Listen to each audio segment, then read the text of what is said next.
11 to grade 9, so I was 11 turning 12 until I was 14 turning 15, so that age group, very awkward, awful time, I believe. Maybe not here in Wales, but apparently here in Cardiff, people are like, I love that age. I love that age. I could be 13 and that was amazing. Yeah.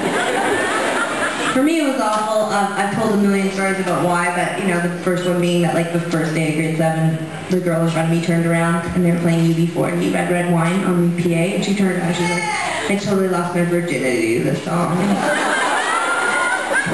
12 years old. And I was like, oh God.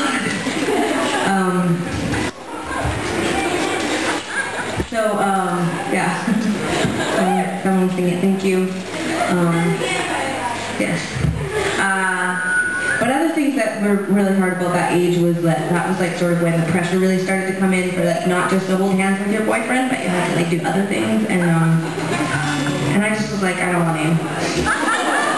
I just want to have sleepovers with my girlfriend. But don't get me wrong, I had tons. I had loads of boyfriends, because I loved hanging out with boys. It was much easier, but I found out later on that was because I didn't feel nervous with boys.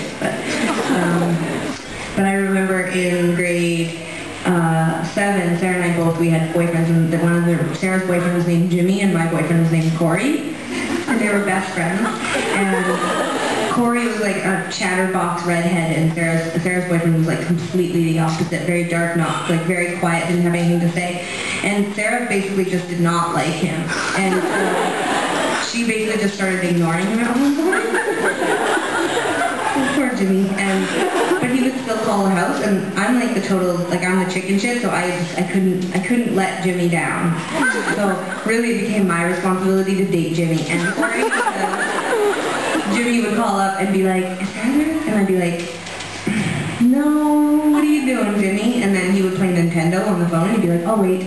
And so I would like do other things, and he would play Nintendo, and I would like be like, no, and we wouldn't speak to each other, and then the other line would go, and generally it was Corey, and I'd be like, oh, I'd be on the phone with Jimmy, dying of boredom, but then the other line would go, and I wouldn't want to go over because I knew it was Corey, and I was like, oh.